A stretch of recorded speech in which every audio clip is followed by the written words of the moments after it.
Hi guys, I'm Kim, and you're watching Kim Wilson TV. My channel is dedicated to helping victims of narcissistic abuse get free, stay free, and never have to go back to that torture again. Hi guys, today I want to talk about that feeling that possibly you're missing your narcissist, and if the narcissist is actually happy with their new supply.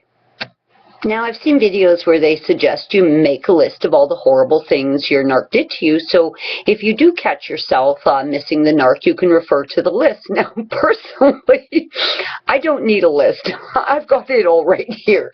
Do I miss being called a slut and a whore because he was cheating on me? Not so much. Do I miss being called names?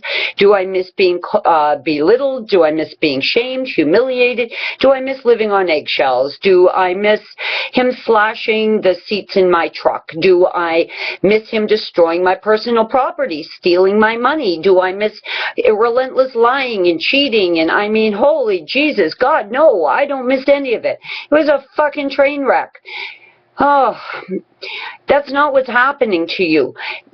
If you're getting a feeling like you're missing the relationship, the only thing that was there to miss was that initial creep that was deceiving you. Like there's just nothing there.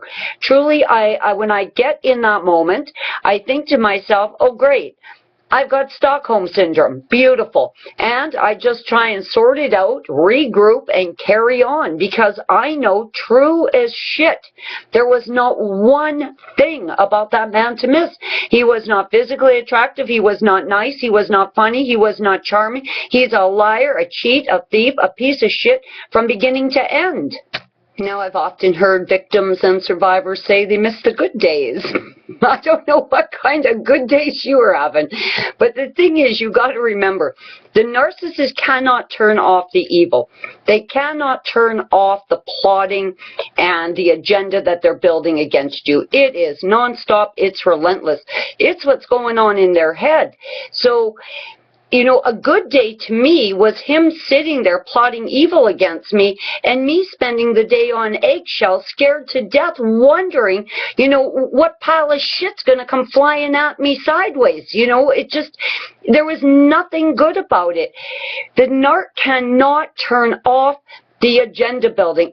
They're constantly plotting evil against you. Something happens in their life, they don't think, oh, that's nice. They're thinking, wonder how I can fuck that up. You're having a bad day, they're thinking, oh, she's down. I'm going to kick her twice as hard today.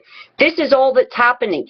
There's never a time in their day, in their moment, in their life, when they are not consumed by hatred, bitterness, jealousy, envy, greed. It just never stops. So I don't know what this good day is, because I'm telling you, a good day to me, I spent on eggshells just waiting for the next horrendous event. Now, even during sex with these deviant fiends, you were being used as a tool of masturbation. There's just nothing there. Now, I can see missing the concept, the idea that you had met your soulmate or your true love or someone who was ideally suited to you. I can see kind of missing that concept, but that's all it is. It's just a concept. It was a fleeting moment of illusion. That's all. That's all it was. And yeah, guys, this is a very frustrating and painful and long lingering thing, because when you believe that you're in a loving relationship and you are so deeply deceived, I mean, to your core, to the essence of who you are, and you realize how horribly taken advantage of you were and how horribly deceived you were, well, that should be painful.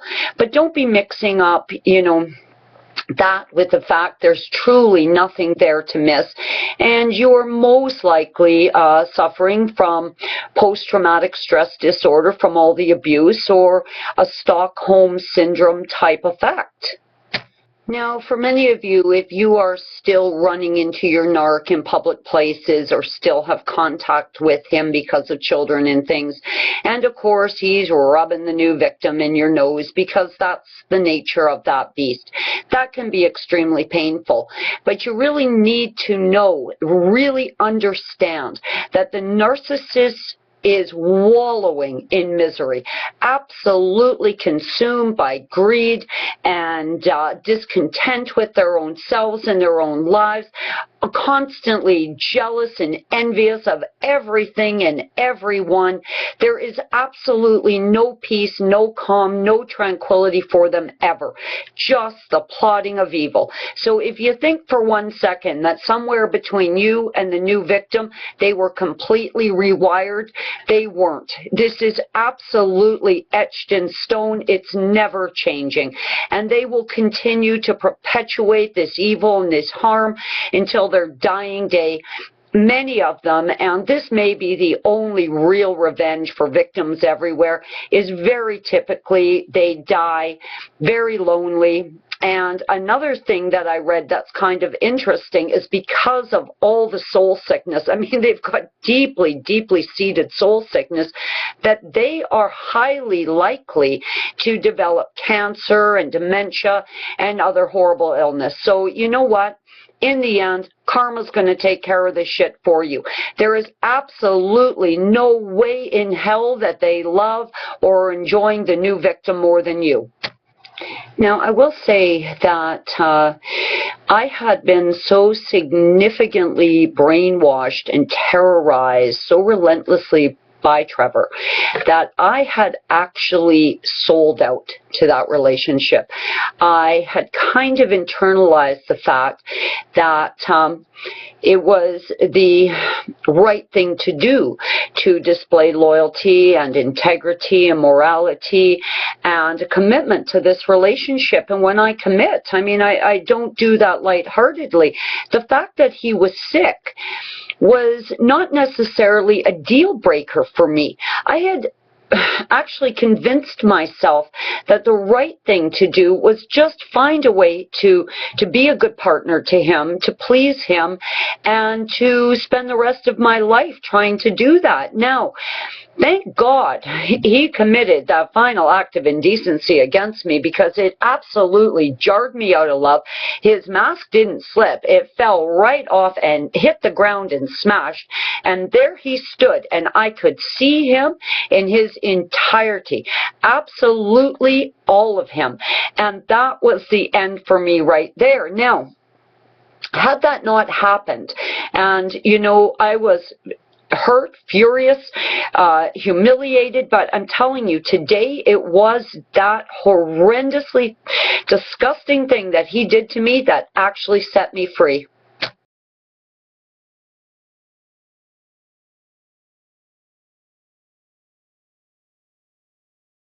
I know that the final discard can be very painful, and seeing them with their new victim can be extremely painful. Now, I, like many others, move far away, so I will never be subjected to any of that.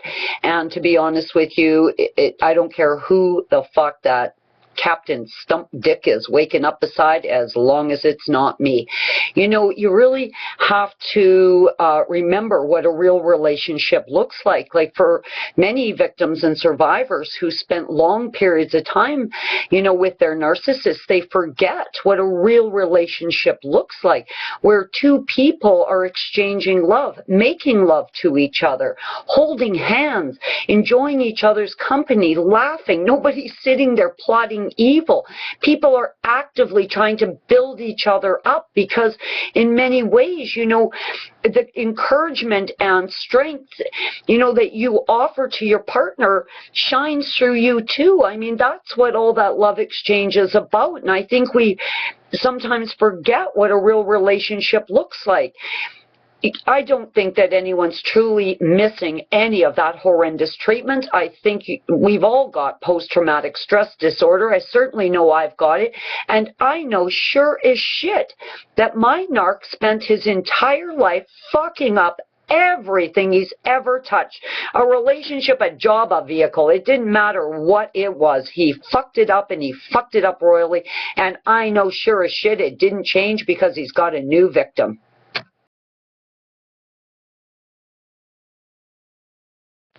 No matter how hard you tried, it was never going to go any differently. There is absolutely no way to please them. If they wrote it out word for word, what it was they needed, and you did it exactly like that, it still wouldn't have been enough. They don't get any better. They get worse with age. It's just a dead-end road, my friends, dead-end road. You know, you've got to remember what a real relationship looks like, and that's one of laughter and hand-holding and supporting each other, and this is just not what we've been through. We have been through absolute hell with monsters, demons, freaks, creeps, weirdos, perverts. I mean, it just gets to a point where we need to see it for what it really, really is. Thanks for watching Kim Wilson TV today. Peace be with you. Love you guys. Hope you're all having a great NARP-free day.